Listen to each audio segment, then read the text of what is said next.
Paz y bien, mis amados hermanos y hermanas, en este tercer domingo de Cuaresma, en donde la palabra del Señor nos invita a contemplar a Jesús purificando el templo de Jerusalén.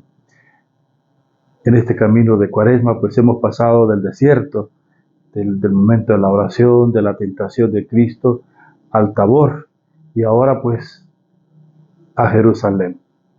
Y es un evangelio que nos preanuncia desde ya la pasión, la muerte y la resurrección de nuestro Señor Jesucristo.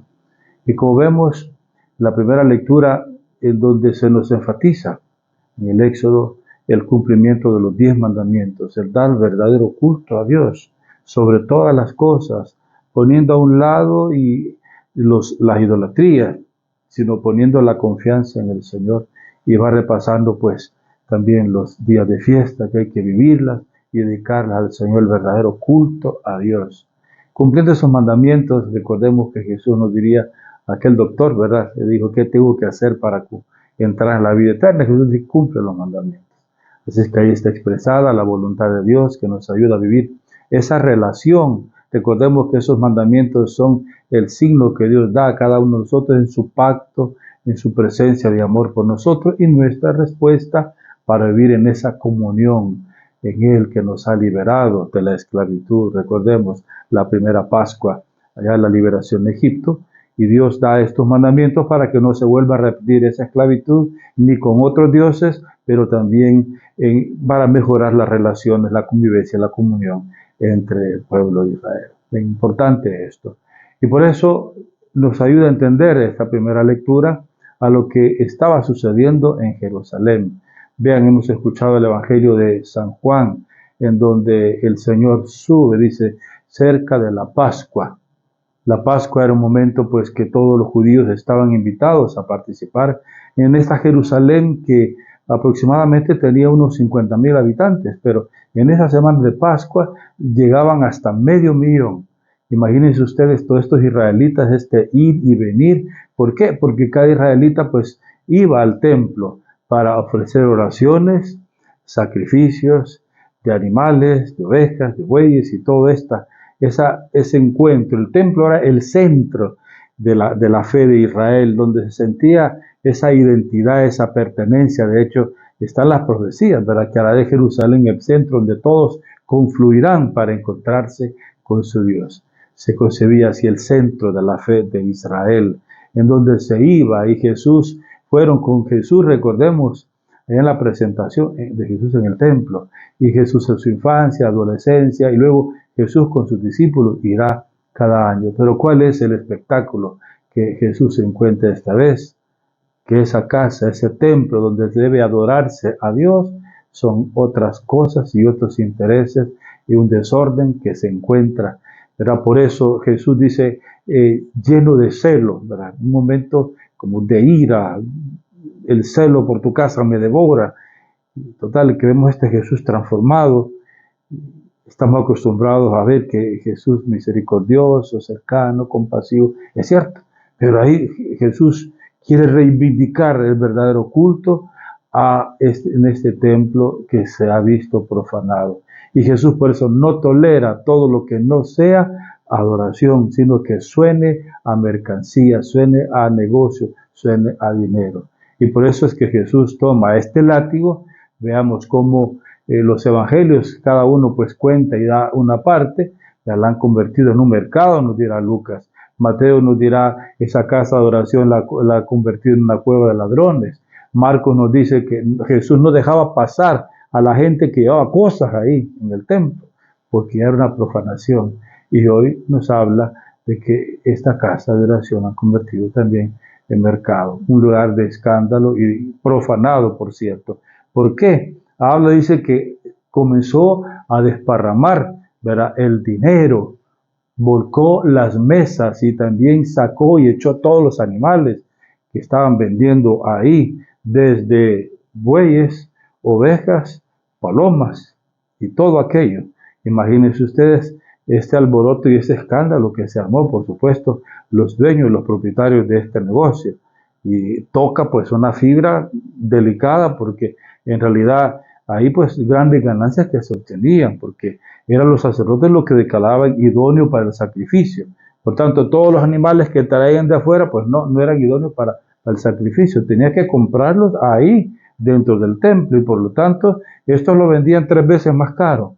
Y tampoco podían circular la moneda de Israel en el templo. Tenían que cambiar, y por eso tantas mesas, dice, de cambio. Tantas mesas de cambio. Y entonces, por tanto, volcó las mesas, y en esos cambios siempre le robaban a la pobre gente. Entonces Jesús, con este gesto profético, tocará las fibras, ¿verdad?, el cimiento de esto, y ante todos los intereses de los propietarios de esto, que eran los saduceos, especialmente los sumos sacerdotes.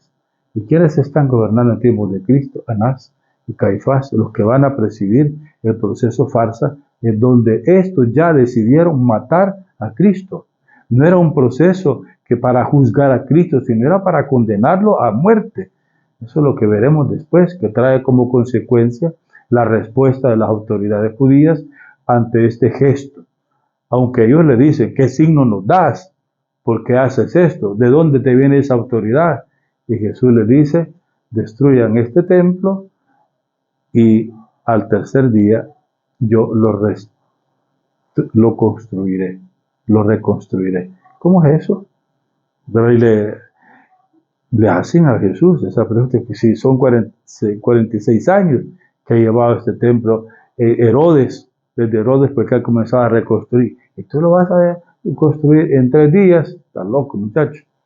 Entonces es ahí, y dice San Juan, ¿verdad? Jesús no se refería al templo de piedra, sino al templo que es su cuerpo.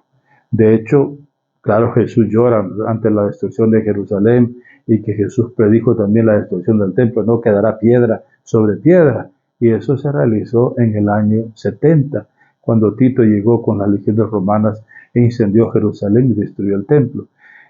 Jesús está preanunciando ante todo que su cuerpo es el verdadero templo, y un cuerpo que será destruido en la pasión, el Viernes Santo, en su muerte, pero que será reconstruido en su resurrección. Está ahí. Y con eso está preanunciando ya el final, digamos, de este templo. La finalidad prefigura esa destrucción del templo de piedra, y comenzará a edificarse otro templo que es su cuerpo, en donde vamos a adorar al Señor en espíritu y en verdad. Entonces, ¿cómo el Señor pues purifica este templo? Veamos cuántos gritos, cuántos, digamos, ofensas y palabras, negocios ante todo aquel ir y venir de la gente. Han profanado el templo, han hecho de mi casa, la casa de mi Padre, una casa de una cueva de ladrones. Y por eso Jesús viene a defender, digamos, este templo debe dedicarse a lo que está destinado, al culto, a la alabanza, a la acción de gracia, a la reunión de la Kaal, de la comunidad israelita. Y entonces es importante esto, una gran enseñanza también para nosotros, para revisar también nuestros templos, que deben ser los lugares dignos también para el culto, para la adoración. Más aún pues tenemos la presencia del Señor en la Eucaristía. Pues con su muerte, como ven, pierde vigencia ya el templo, y perderán vigencia también los sacrificios, no más sacrificios de animales, sino más bien el único sacrificio de Cristo Redentor. Está prefigurando el verdadero Cordero de Dios. Los corderos pascuales se sacrificaban en el templo el viernes, antes de Pascua, la Pascua del sábado. Y miren lo que sucede el viernes en el templo, sacrificando en Jerusalén corderos, y fuera de Jerusalén, fuera, en el monte Calvario, Jesús sacrificado, entregado, ¿verdad?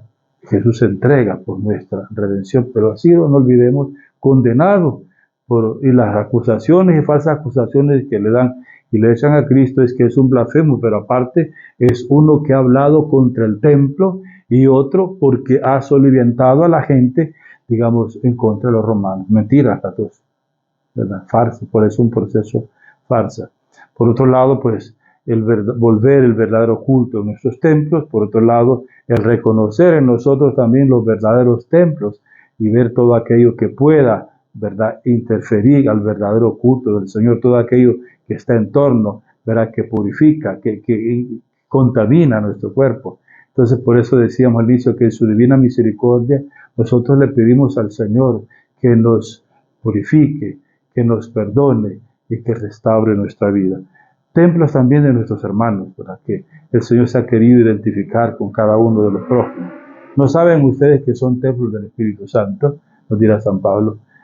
Queridos hermanos, meditemos, pues sigamos interiorizando esta palabra del Señor que quiere purificar también nuestra vida para celebrar su Pascua. Pascua significa el paso de Dios que libera, el paso de Dios, de Cristo en mi vida, que me perdona, que me hace una criatura nueva y me convierte en su discípulo. Que el Señor les bendiga en nombre del Padre, del Hijo y del Espíritu Santo. Amén.